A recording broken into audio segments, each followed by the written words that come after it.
இன்றைக்கும் நாம எப்படி தேவனுடைய இரக்கத்தை பெறுவது, தேவனுடைய கிருபையை பெறுவது? யார் தேவனுடைய இரக்கத்தை கிருபையை எப்படி பெறுகிறார்கள்? எப்படி ஜனங்கள் விடுவிக்கப்படுகிறார்கள்? விடுவிக்கப்படுவதற்காக நம்முடைய முற்பிதாக்கள் என்னென்ன செய்தார்கள் என்பதை குறித்தான சில காரியங்களை நாம் தியானிக்க போகிறோம். உங்களுக்கு சமயம் வரும்பொழுது எஸ்ராவின் புஸ்தகத்தையும் நெகேமியாவின் புஸ்தகத்தையும் வாசிங்க. எஸ்ராவின் புஸ்தகமும் நெகேமியாவின் புஸ்தகமும் சகரியாவின் புஸ்தகமும் ஆகாயின் புஸ்தகமும் ஒரே சமயத்தில் எழுதப்பட்டவைகள்.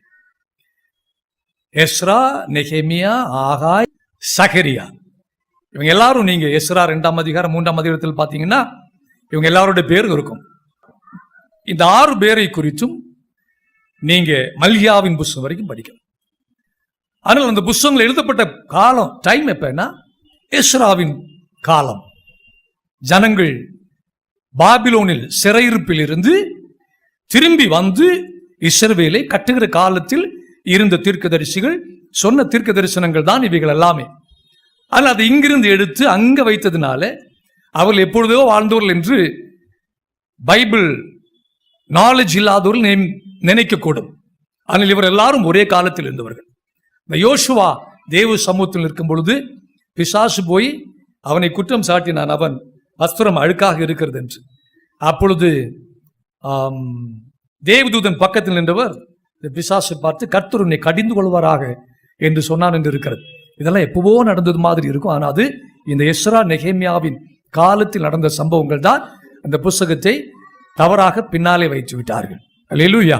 அப்ப நீங்கள் படிக்கும் பொழுது எஸ்ரா, நெகேமியா, ஆகாய், சகரியா இந்த புஸ்தகத்தை சேர்த்து படித்தாதான் மேட்ரு என்ன, விசேஷம் என்ன, என்னென்ன நடந்தது என்பதை நாம் என்ன செய்ய முடியும், அழகாக கண்டுபிடிக்க முடியும். Because when the people who are in Babylon are slaves to the kings of the Babylon, these Ezra and Nehemiah and Zerubbabel and Joshua and Zechariah and Haggai, all these prophets and great men of God came down from Babylon, and they are prophets and Bible scholars. They did their best to build their nation Israel, and especially the gates and walls of the temple of God. So when you read the Bible, you have to read Ezra, Nehemiah, Haggai and Zechariah.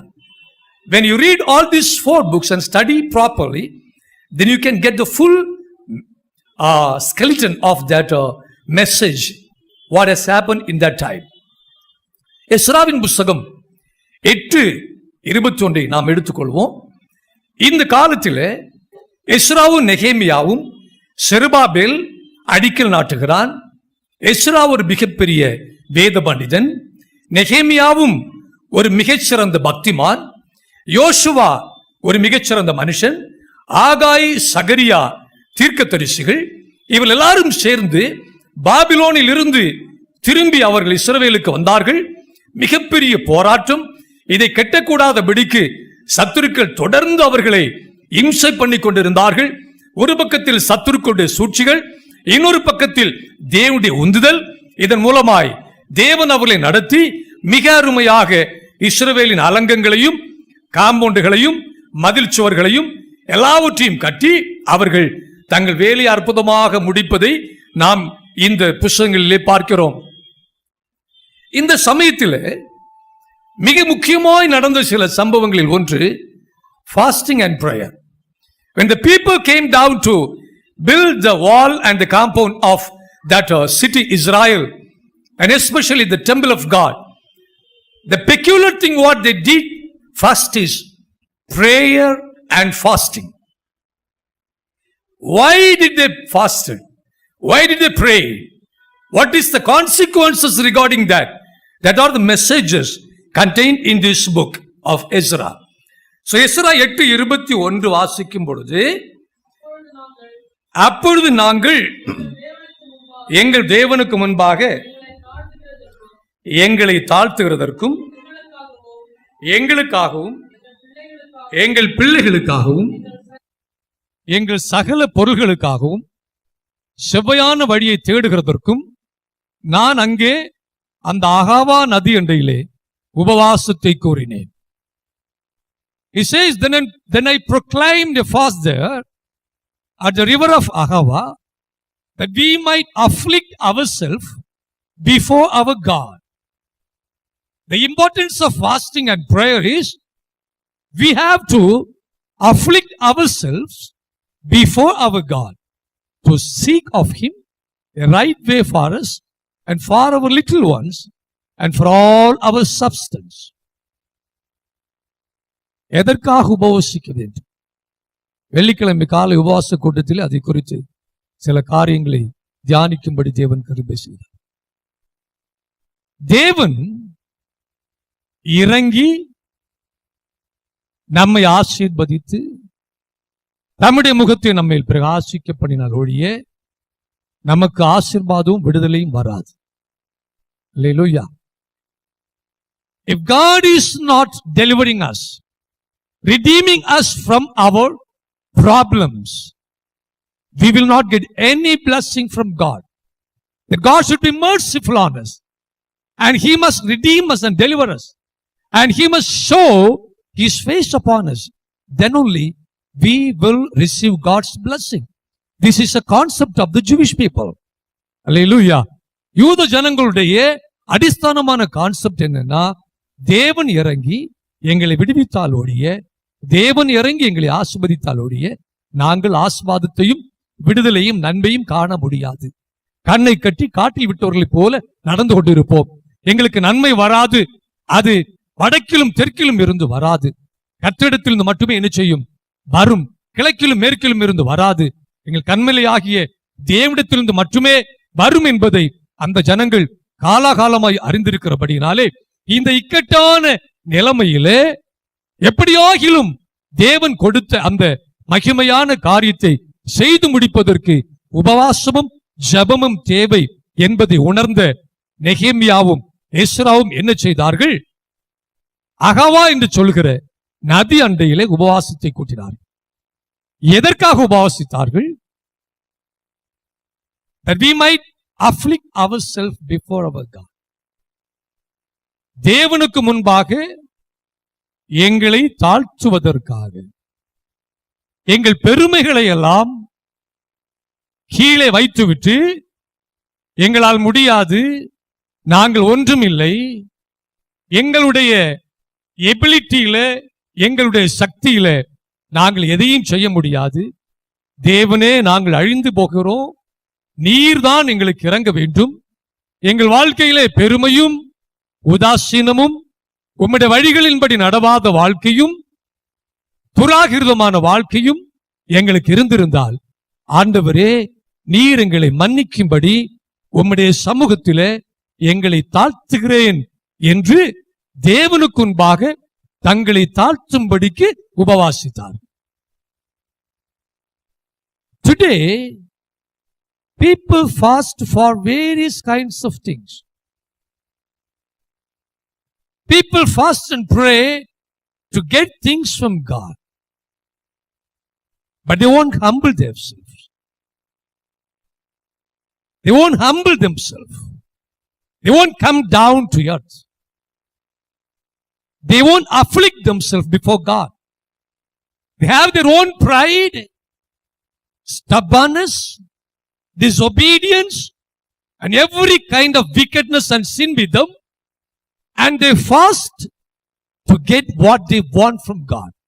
இன்றைக்கு ஜனங்கள் உபவாசிக்கிறார்கள், ஜெபிக்கிறார்கள். எதற்காக? தாங்கள் விரும்புகிறது தங்களுக்கு தேவை. தேவன் எங்களுக்கு செய்ய வேண்டும், ஆனால் எங்கள் பெருமை எங்களோடவே இருக்கும், எங்கள் துன்மார்க்கமான வாழ்க்கை எங்களோடு இருக்கும், எங்கள் தீய கிரியைகள் எங்களோடு இருக்கும், எங்கள் பொல்லாங்கு எங்களோடு இருக்கும். நாங்கள் அதை விடமாட்டோம். நாங்கள் விரும்புறது எங்களுக்கு தேவை என்று உபவாசித்து ஜெபிக்கிறபடினாலே தங்களுக்கும் விடுதலை இல்லை, தேசத்திற்கும் சேமம் இல்லை. அல்லேலூயா. இந்தியாவை போல, இந்திய கிறிஸ்தவர்களை போல ஜெபிக்கிற உலகத்தில் எங்கேயுமே கிடையாது. இந்திய கிறிஸ்தவர்களை போல 2% கூட தங்கள் ஜெபத்திற்கு பதிலை பெறாதவர்கள் உலகத்தில் எங்கேயுமே கிடையாது. 100 காரியம் கேட்டா 2 காரியம் கூட இந்திய கிறிஸ்தவர்களுக்கு கிடைக்கிறது இல்லை. ஒரு அமெரிக்கன், ஒரு பிரிட்டிஷ், ஒரு வெஸ்டர்னர் 5 நிமிஷம் கண்ணை மூடி ஜெபித்து ஒரு காரியத்தை பெற்றுக்கொள்கிறார். இந்தியர்களால பெற்றுக்கொள்ள முடியல. ஜெபித்து ஜெபித்து சோர்ந்து போன உள்ளங்கள் நிரம்பி இருக்கிற தேசம் தான் இந்தியா. கேளுங்கள் உங்களுக்கு கொடுக்கப்படும் என்று சொன்னால் அந்த வார்த்தையை கேட்ட உடனேயே கோபம் அடைகிற நிலைமைக்கு கேட்டும் பெற்றுக்கொள்ளாமல் இருக்கிற ஜனங்கள் தான் இந்தியர்கள். India is a nation where Indian Christians pray more than any people living in any part of this globe. They are the prayer warriors. They fast and pray, but they won't get it from God. Mostly 2% of their prayers are not answered. So these Indian Christians are in pathetic condition. When somebody teaches that ask and it shall be given to them, they are getting angry because they ask all their life, but they cannot got it anything. Hallelujah. Hallelujah. ஏன் நாம ஜெபித்து கிடைக்கலன்னா humility, broken hearted, நறுங்குண்டதும் நொறுங்குண்டதுமான இதயம், தன்னை தாழ்த்துகிற இதயம், இதைத்தான் ஜெபத்துக்கு என்பதாக தேவன் விரும்புகிறார். சோ தங்களை தாழ்த்தும்படிக்கு அவர்கள் தேவனை தேடும்படிக்கு உபவசித்து ஜெபித்தார்கள். நீங்களும் ஹவுஸ் ஆஃப் காட் சபைக்கு ரொம்ப தேவை தாழ்மை. பக்கத்தில் பார்த்து சொல்லுங்க, பக்கத்தில் பார்த்து சொல்லுங்க, நமக்கு ரொம்ப தேவை தாழ்மை. அல்லேலூயா, அல்லேலூயா. ஆசீர்வாதத்துக்கு முன்னானது தாழ்மை. தாழ்மை உங்களுக்கு வர்றதில்லை நிறைய பேருக்கு. உங்களுக்கு நான் அடிக்கடி ஸ்டெதஸ்கோப் வச்சு பார்க்கும்போது அந்த லேப்டாப் அடிக்கிறதுக்கு பதிலா ப்ரைடுனே அடிச்சிட்டு பெருமை பெருமை பெருமை பெருமை அடிச்சிட்டு, அதனால நிறைய நன்மைகளை தேவன் நமக்கு செய்யக்கூடாமல் போய்விடுகிறது. தங்கள் கஷ்டங்களில் அழுகிறது தாழ்மை அல்ல. அல்லேலூயா, அல்லேலூயா. தான் முடியாமல் போகும் பொழுது தான் பாவம் செய்யாமல் இருப்பது பரிசுத்தம் அல்ல. 85 வயசு பிறகு எனக்கு இச்சே இல்லை அப்படின்னா அது பரிசுத்தம் கிடையாது. 85 வயசு பிறகு இச்சை வர்றதுக்கு சான்ஸ் இல்லை. நாடி எல்லாம் தடந்து உடம்பெல்லாம் சட்ட மாதிரி ஆன பிறகு அவனுக்கு இச்சை வராது. அப்ப அன்னைக்கு இருக்கிற ஒரு மனுஷன் நான் பரிசுத்தவானாக இருக்கிறேன் அப்படி சொல்ல சான்ஸ் இல்லை. இங்க ஒரு ஐயா சொல்லுவாரு, அவன் ஏன் குடிக்கல தெரியுமாடா, அவனுக்கு கெப்பு இல்ல, அவனுக்கு கெப்பு இல்லாதனால அவன் குடிக்கல. அப்படி உண்மை அப்படி இல்லை. எப்பு இருந்தும் அவர் குடிக்கல, எப்பு இருந்தும் நிறுத்திட்டார். வேணான்னு மனம் திருப்பி தான் நிறுத்திட்டார். இப்ப எப்பு போன பிறகு ஒருத்த குடிய நிறுத்திட்டான் அப்படின்னா அதுக்கு அர்த்தம் நான் மனம் திரும்பினேன் என்று அர்த்தம் அல்ல. அல்லேலூயா, அல்லேலூயா. அந்தந்த காலத்திலேயே சரியாக தேவ சமூகத்தில் மனம் திரும்பி தங்களை தாழ்த்தி அவன் தேவனை தேடும் பொழுது கர்த்தர் தாழ்மை உள்ளவர்களுக்கு கிருபை அளிக்கிறார் என்கிற வார்த்தையின்படி கர்த்தர் கண்டிப்பாக மனதுருகுவேன் இறங்குவேன் என்று அவர் வாக்கு பண்ணியிருக்கிறார். அல்லேலூயா, அல்லேலூயா. அப்ப எதற்காக எல்லாம் ஜெபிக்கணும், உபவசிக்கணும்? முதல்ல தங்களை தாழ்த்துவதற்காக. இரண்டாவது, you have to fast and pray for yourself. எங்களுக்காகவும். சத்தமா சொல்லுங்க. குழந்தைக்காக உபவாசம் இருந்து ஜெபம். அல்லேலூயா. ஏதாகில் போராட்டம் இருந்தா அது உடையும்படிக்கு கர்த்தர் சமூகத்தில் தாழ்த்தி ஜெபிக்கும். First you have to fast and pray for yourself. ஒவ்வொரு மனுஷனும் தனக்காக தேவ சமூகத்தில் உபவாசித்து ஜெபிக்கும். தன்னை தாழ்த்துவதற்காக. To afflict myself, to afflict yourself before God, you have to fast and pray now to get something from God. Hallelujah. உங்களுடைய ஆத்துமாவை தேவனுக்கு முன்பாக தாழ்த்தும்படிக்கு கண்டிப்பா வாரத்திற்கு ஒரு நாள் அட்லீஸ்ட் சனிக்கிழமை ஆகிலும் உங்களை கர்த்தர் சமூகத்தில் தாழ்த்தி உபவாசம் இருந்து ஜெபிப்பது நல்லது. இரண்டாவது எழுதப்பட்டிருக்கிறது எங்கள் பிள்ளைகளுக்காகவும். First you have to pray and fast for yourself. Then the Bible says for our little ones, for our children, because a temptation can come through you or through your children. வெள்ளிக்கிழமை நான் சொன்னேன் 3 காரியங்களுக்காக எல்லா மாதமும் தவறாமல் ஜெபிக்கணும். ஒன்று, மரணத்திலிருந்து விடுதலை பெறுவதற்காக, உங்கள் மரணத்திலிருந்து நீங்க விடுதலை பெறுவதற்காக தேவ சமூகத்தில் ஜெபிக்கணும். அல்லேலூயா. எதுக்காக? மரணத்தில் இருந்து தப்புவிப்பதற்காக, மரண ஆவியிலிருந்து தப்புவிப்பதற்காக, சாகாமல் இருப்பதற்காக. ஏன்னா வேதம் சொல்கிறது, நான் சாகாமல் பிழைத்திருந்து கர்த்தருடைய நாமத்தை என்ன செய்வேன்? சபை நடுவில் மகிமைப்படுத்துவேன். நீங்கள் மரிக்காமல் இருப்பதற்காக உபவாசம் ஜெபிக்கணும். 2, சோதனை வராமல் இருப்பதற்காக ஜெபிக்கணும். இயேசு சொன்னார், நீங்கள் சோதனைக்கு உட்படாதபடிக்கு விழித்திருந்து ஜெபம் பண்ணுங்க. எங்களை சோதனைக்கு உட்படாதபடி எங்களை காத்துக்கொள்ளும் என்றுதான் இயேசு கிறிஸ்துடைய ஜெபத்தில் இருக்கிறது. சோதனை வரும் பொழுது மனுஷன் கஷ்டப்படுகிறான், மரணம் வரும் பொழுது கஷ்டப்படுகிறான். பலவித சோதனைகள், பலவித வேதனைகள் வாழ்க்கையில் வந்தா நாம பலப்பட்டு எழும்ப முடியாது. If you are continuously facing troubles, temptations, sufferings, pain, sickness and death, you won't live a glorified life, a joyful life. சந்தோஷமான வாழ்க்கை வாழ முடியாது. சோ கர்த்தரே சொன்னார், சோதனைக்கு உட்படாதபடிக்கு என்ன செய்யணும்? ஜெபிக்கணும். ஒரு குடும்பம் சோதனைக்கு உட்பட்டுட்டாங்க, இனி சோதனையிலிருந்து வெளியே வரும் வரையிலும் கஷ்டம், சோதனையிலிருந்து வெளிவரும் வரையிலும் பிரச்சனை தான். அல்லேலூயா, அல்லேலூயா. 3, பணக்குறைவு ஏற்படாமல் இருப்பதற்காக ஜெபிக்கணும். என்னது? பணம் இல்லைன்னா மரணம். பணம் இல்லைன்னா மனுஷன் செத்து போவான். பணக்குறைவு வரக்கூடாது, பண கஷ்டம் வரக்கூடாது, பணத்துல சஞ்சலம் வரக்கூடாது. தேவனே அன்றன்றுள்ள அப்பத்தை எங்களுக்கு தர. அர்த்தம் என்னது? அன்னன்னைக்கு உள்ள காரியம் அருமையா என்ன செய்யணும்? நடக்கணும், குறைபடக்கூடாது, தடை வரக்கூடாது. அப்ப பணம் எப்போதும் சீராய் வடிந்து கொண்டிருப்பதற்காக ஆண்டவர் சமூகத்தில் என்ன செய்ய வேண்டும்? ஜெபிக்க வேண்டும். அல்லேலூயா. தவறாம ஜெபிக்க வேண்டிய காரியம் இந்த 3. அடுத்து, உங்கள் பிள்ளைகளுக்காக ஜெபிக்கும். உங்கள் பிள்ளைகளுக்கு மரணம், உங்கள் பிள்ளைகளுக்கு வியாதி, உங்கள் பிள்ளைகளுக்கு எத்தனையோ சோதனைகள், வேதனைகள் பல இடங்களில் இருந்து வந்து பெற்றோருடைய மனதை கலங்கடித்து தூக்கமில்லாமல் கஷ்டப்படுகிற, சஞ்சலப்படுகிற நிலைமை உண்டாகாமல் இருக்கும்படிக்கு உங்கள் பிள்ளைகளுக்காக நீங்கள் விசேஷமாய் நாட்களை ஒதுக்கி உபவாசித்து தேவ சமூகத்தில் எங்களை தாழ்த்தி ஜெபிக்கணும். அல்லேலூயா, அல்லேலூயா. அடுத்து எழுதப்பட்டு பாருங்க, எங்கள் சகல பொருள்களுக்காகவும், for all our substance.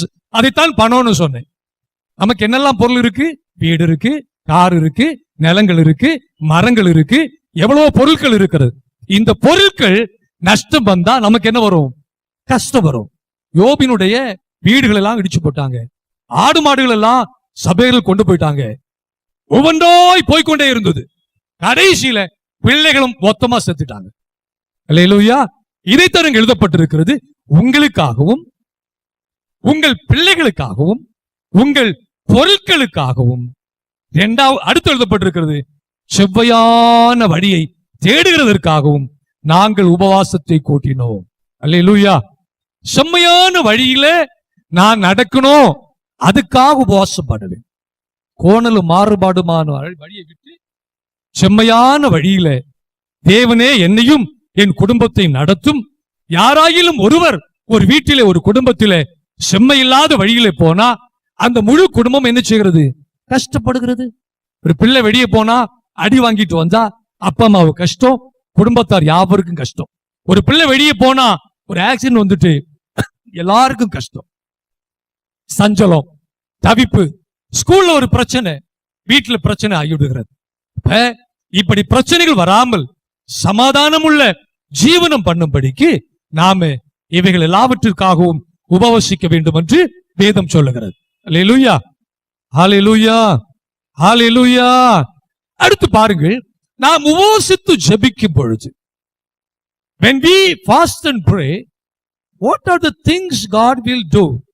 8:22 எழுதப்பட்டிருக்கிறது, வழியிலே சத்துருவை விலக்கி எங்களுக்கு துணை செய்யும்படிக்கு நான் ராஜாவினிடத்தில் சேவகரையும் குதிரை வீரரையும் கேட்க வெட்கப்பட்டிருந்தேன். போகிற ஒரு பெரிய யாத்திரை, பாபிலோனிலிருந்து இஸ்ரவேலுக்கு வர வேண்டும். இந்த யாத்திரையில எங்களை காப்பதற்கும் அந்த வேலையை செய்யும் பொழுது எங்களை காப்பதற்கும் குதிரை வீரரையும் சேவகரையும் தர வேண்டும் என்று சொல்லி கேட்பதற்கு எஸ்ரா வெட்கப்பட்டான். ராஜாவிடத்தில் கேட்பதற்கு வெட்கப்பட்டான். நிறைய காரியங்கள் நாமும் வெட்கப்படுகிறோம். சில நன்மைகளை கேட்பதற்கு வெட்கப்படுகிறோம், உதவியை கேட்பதற்கு வெட்கப்படுகிறோம். ஆனால் தேவன் என்ன செய்தார் தெரியுமா? எங்கள் தேவனுடைய கரம் தம்மை தேடுகிறவர்கள் எல்லார் மேலும் அவர்களுக்கு நன்மையாக இருக்கிறது என்றும், அவருடைய வல்லமையும் அவருடைய கோபமும் அவரை விட்டு விலகிறவர்கள் எல்லார் மேலும் இருக்கிறது என்றும் நாங்கள் ராஜாவுக்கு சொல்லி இருந்தோம். See the concept, the biblical concept. அங்க எழுதப்பட்டிருக்கிறது, the hand of our God is upon all them for good that seek him, but his power and his wrath is against all them that forsake him. Hallelujah. சத்தமாலையில சொல்லுங்க, ஹalleluya, ஹalleluya. எங்கள் தேவனுடைய கரம் தம்மை தேடுகிறவர்கள் எல்லார் மேலும் அவர்களுக்கு நன்மையாக இருக்கு. இந்த கான்செப்ட மறக்காதீங்க. என்ன சொன்னேன்? எங்கள் தேவனுடைய கரம் அவரை தேடுகிறவர்கள் எல்லார் மேலும். அதை சத்தமா சொல்லுங்க, சத்தமா சொல்லுங்க, சத்தமா சொல்லுங்க, இன்னும் சத்தமா சொல்லுங்க. பாருங்க, சிம்பிளா சொல்லுகிறேன். யாரெல்லாம் தேவனை தேடுகிறார்களோ அவர்கள் எல்லார் மேலும் தேவனுடைய கரம் நன்மைக்காக வைக்கப்பட்டிருக்கிறது என்று நீங்கள் அறிந்து கொள்ள வேண்டும் என்று தேவன் விரும்புகிறார். அல்லேலூயா. இப்ப என்ன கவனிங்க, இவ்வளவு பேர் வந்திருக்கிறீங்க. நீங்க எதுக்காக வந்திருக்கிறீங்க? தேவனை தேடுவதற்காக. இல்லைன்னா சினிமா தியேட்டர்ல இருப்பீங்க, வேற எங்கேயாவது இருப்பீங்க. நீங்க அவ்வளோ பேரும் தேவனை தேடுகிறதற்காகவே இங்க வந்திருக்கிறீங்க. there is no entertainment here. இங்க வந்து பொழுதுபோக்கு எதுவுமே இல்லை. அப்படியானா இந்த வசனத்தின்படி தேவனுடைய கரம் உங்க எல்லார் மேலும் நன்மைக்கு இதுவா இருக்கிறது. அல்லேலூயா, அல்லேலூயா, அல்லேலூயா. கஷ்ட காலத்தில் இது நினைக்கணும், தேவனே நான் உம்மை தேடுகிறவன் ஆகியால் உம்முடைய கரம் என்மேல் எப்போதும் எல்லா காலத்திலும் நன்மைக்கு ஏதுவாகவே இருக்கும். அல்லேலூயா. அப்ப உங்களுக்கு நன்மை வருமா வராதா? நன்மை வருமா வராதா? பண கஷ்டம் தீருமா தீராதா? பணம் கிடைக்குமா கிடைக்காதா? பிள்ளைகள் நல்லா இருக்குமா நல்லா இருக்காதா? நீங்க வாழ்ந்திருப்பீங்களா வாழ்ந்திருக்க மாட்டீங்களா? கண்டிப்பாக வாழ்ந்திருப்பீர்கள். ஏனென்றால் இன்னொரு வசனம் சொல்லுகிறது, தேவனை தேடுகிற உள்ளம் செழித்திருப்பதாக, தேவனை தேடுகிற இருதயம் பூரிப்படைந்திருப்பதாக என்று வேதம் சொல்லுகிறபடி கர்த்தரை தேடுகிற ஒவ்வொருவர் மேலும் தேவனுடைய கரம் அவங்களுக்கு பாசிட்டிவாகவே இருக்கு. அல்லேலூயா, அல்லேலூயா, அல்லேலூயா. அடுத்து பாருங்க, எஸ்றா 8:31 வாசிக்கும் பொழுது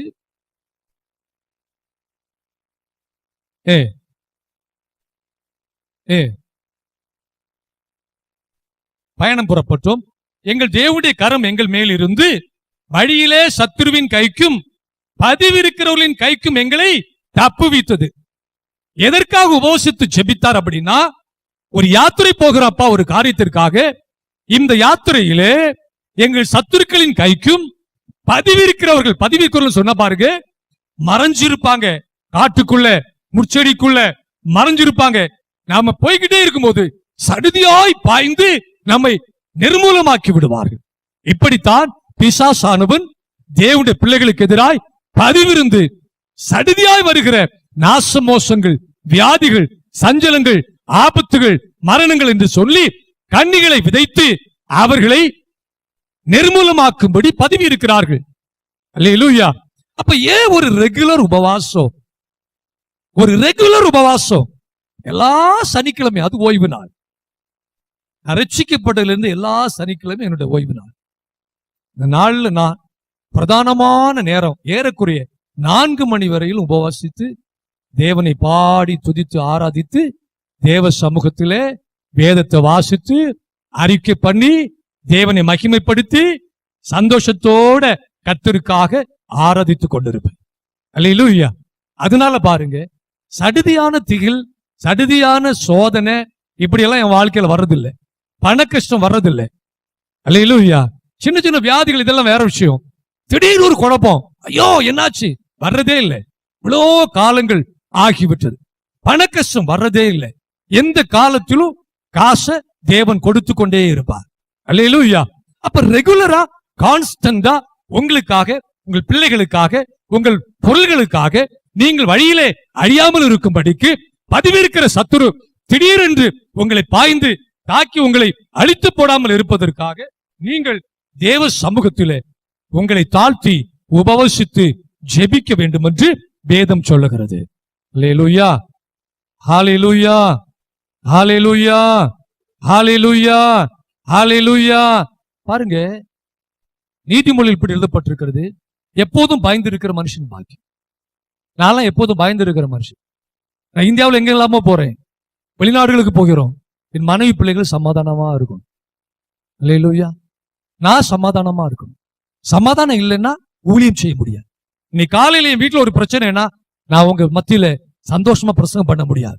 மனசு சஞ்சலித்து கொண்டு இருக்கும். கூட்டம் முடிந்த உடனே ஓடி போகணும், பதறும். அப்பொழுது நாங்கள் சமாதானமாக ஊழியம் செய்ய முடியாது. ஆகையால் பயந்து பயந்து தீமை வரும் என்று பயந்து தீமை வருவதற்கு என்பதாகவே ரெகுலரா கான்ஸ்டன்டா தேவ சமூகத்தில இருந்து ஜெபிக்கிறதுனால தேவன் எல்லா சோதனைக்கும் நம்மை நீங்களாக்கி விடுவிக்கிறவராக இருக்கிறார். அல்லேலூயா.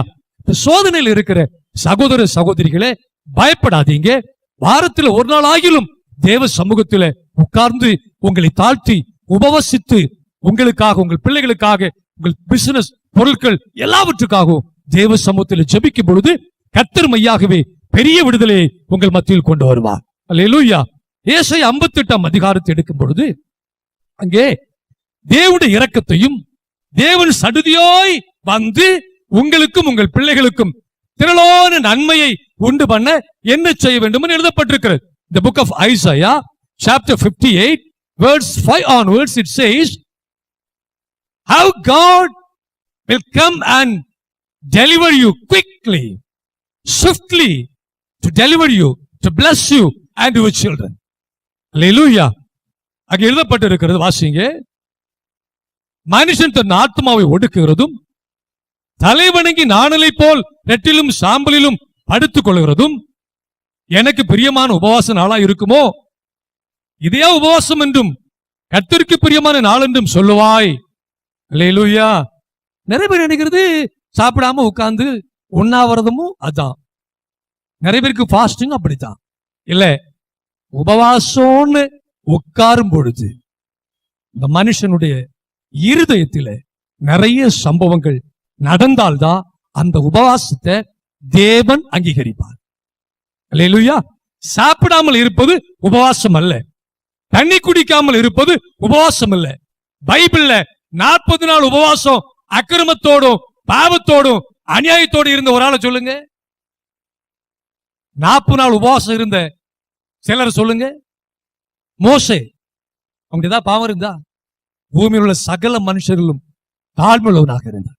இயேசு, எலியா, யாருமே அக்கிரமத்தில் வாழ்ந்தவர்கள் அல்ல. Pure life. All of them lived a pure life, holy life, righteous life before God, so that they fasted 40 days, night and day, without food and water. They cannot die, but they brought God to the earth. Hallelujah. அவர்கள் ஜெபத்தினாலும் உபவாசத்தினாலும் தேவனை பூமிக்கு கொண்டு வந்தாங்க. இது போல வாழ்வதற்காகத்தான் தேவன் நம்மை உபவாசிக்கும்படி அழைக்கிறார். அங்கே எழுதப்பட்டிருக்கிறது 58:6 வாசிக்கும் பொழுது பாருங்க, அக்கிரமத்தின் கட்டுகளை அவிழ்க்க. பாருங்க, ஒரு தேவனுடைய பிள்ளை அக்கிரமத்தின் கட்டுகளை அவிழ்க்கிறவங்களா இருக்கணும். அக்கிரமத்தை அடுத்தவங்களுக்கு கொடுக்கிறவங்களா இருக்கக்கூடாது. மற்றவங்க வாழ்க்கையில் இருக்கிற அக்கிரமத்தின் கட்டுகளை என்ன செய்யணும்? அவிழ்க்கணும். அல்லேலூயா. பாருங்க, எந்த ஒரு நபர் எவ்வளவு பாவத்தில் இருந்தாலும் அந்த நபரை ரொம்ப நேசிப்பேன், அந்த நபரை எல்லார் மத்தியிலும் தூண்டி எறிகிறது இல்ல, அந்த நபரை நேசித்து அவங்களுக்கு உதவி செய்து பாவத்தின் கட்டிலிருந்து வெளியே வரும் வரையிலும் அவங்களோடு நடந்து அவங்களுக்கு எவ்வளவு காரியங்களை செய்து கட்டில அவிழ்க்க முடியுமோ அதெல்லாவற்றையும் செய்வேன். இது எங்கள் நன்மையை பெறுவதற்கு உபவாசத்துக்கு ஒப்பான காரியமாக இருக்கிறது. அல்லேலூயா. நுகத்தடியின் பிணையல்களை நெகிழ்க்கிறது. ஒருத்தன் பாருங்க, நம்ம எல்லாம் செய்யற வேலை, அடுத்தவனுக்கு நுகம் இல்லாதவனுக்கு நுகத்தை தூக்கி வச்சிருவோம். நுகை இல்லாம இருக்கிறவனுக்கு நுகத்தை தூக்கி வைக்கிற வேலைய சபையில தான் செய்யறாங்க. நிறைய குடும்பத்துக்குள்ள செய்யறாங்க. இப்படி அடுத்தவங்களுடைய நுகத்துல கழுத்துல நுகம் வச்சா தேவன் நம்ம கழுத்துல என்ன வைப்பாரு? என்ன வைப்பாரு? நுகம் வைப்பாரு. சும்மா வராது, சும்மா வராது. எல்லாம் வர்றதுக்கு ஒரு சோர்ஸ் இருக்குது, ஒரு ஆரிஜின் இருக்குது, ஒரு ஃபவுண்டைன் இருக்குது, அங்கிருந்து வருகிறது. அப்ப நுகத்தடியின் பிணையல்களை நெகிழ்த்து விடணும். அல்லேலூயா. ஒருத்தர் சோதனையில் இருக்கிறான் அப்படின்னா அவரை திரும்ப மூட்டி விடக்கூடாது. அவன் எப்படி வெளியே கொண்டு வரதுக்காக அவனுக்கு ஜெபிக்கவும் உதவி செய்ய வேணும். இன்னொருத்தர் சோதனையில் இருக்கிறவனை இன்னும் மூழ்கி அடிப்பதற்கு குண்டக்க மண்டக்க பண்ணி கோல் குண்டனி ஏவி நல்ல பிள்ளை வேஷம் போட்டு எல்லாவற்றையும் செய்துகிட்டு அருமையா இருப்பாங்க. சடுதியாய் தீமை எங்கிருந்து வருதுன்னு தெரியாது. ஜெபங்களுக்கு உபவாசத்துக்கு பதில் கிடைக்காது. அல்லேலூயா, அல்லேலூயா.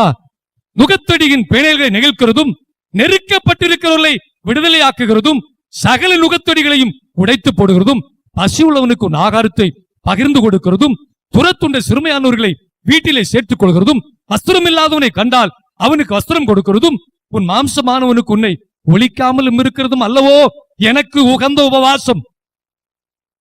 அல்லேலூயா. சென்னை நகரத்துல இந்து முஸ்லிம்னு பார்க்காம அவ்வளோ பேரும் இந்த உபவாசத்தை பண்ணிருக்காங்க. இப்ப தண்ணியில எப்படி தெரியுமா? பிராமணன் வீட்டுல கிறிஸ்தவனையும் முஸ்லிமையும் அடைக்கலம் கொடுத்து முஸ்லிமுக்கு 5 நேரம் தொழுகை நடத்துறதுக்கு ஒரு ரூமை கொடுத்து அவன் பிராமண வீட்டுல தொழுகை நடத்தி இருக்கான். கிறிஸ்தவன் ஜெபி நேரத்துக்கு ஒரு ரூமை கொடுத்து அங்க ஜெபிச்சிருக்கிறான். அல்லேலூயா. சபரிமலை பக்தர்களுக்கு முஸ்லிம் ஆகாரம் ஊட்டுறாங்க. என்கிட்ட இருக்கு போட்டோ. சபரிமலை பக்தர்களை வரிசையா உட்கார வச்சு அவனுக்கு ஆகாரம் ஊட்டுகிறான். சபரிமலை பக்தர்கள் முஸ்லீம வரிசையா உட்கார வச்சு ஆகாரம் போட்டுறான். சென்னையில ஜாதியும் மதமும் காணப்படவில்லை, தயவு செய்து அதை திரும்ப கண்டு கொடுக்காதீர்கள் என்று சொல்லி நிறைய பேனர்கள் அனுப்பிட்டே இருக்கிறாங்க. அல்லேலூயா.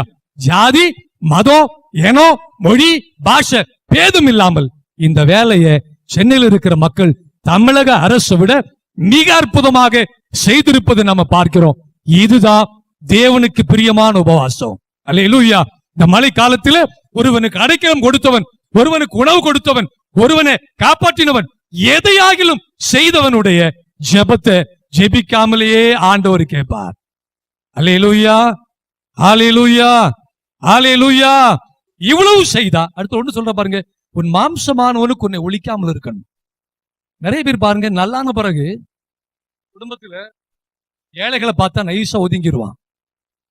நம்ம கார்ல போகும்பொழுது அவனை பார்த்தா ஒதுங்கிடுவான். என் மாமா ஒருத்தர் இருக்காரு, எப்பவும் வெத்தலை போட்டுக்கிட்டே நடப்பார். தோல் ஒரு துண்டு, எடுப்புல ஒரு வேஷ்டி. சரி, நான் காலேஜில் படிக்கும்போது ஒரு காலேஜில் வந்துட்டான்னு வச்சிருக்கேன். வாய் நிறைய வெத்தலை, இடுப்புல வேட்டி, கழுத்துல தொண்டு. நம்ம என்ன செய்வோம்? மாமான்னு கிட்ட போவோமா? நைசா ஒதுங்கிடுவோமா? கண்டிப்பா ஒதுங்கிடுவோம். கண்டிப்பா ஒதுங்கிடுவோம். அப்பா அம்மாவே அழகா இல்லைன்னு சொல்லி ஒதுங்கி இருக்கிறான் எத்தனை பேரு?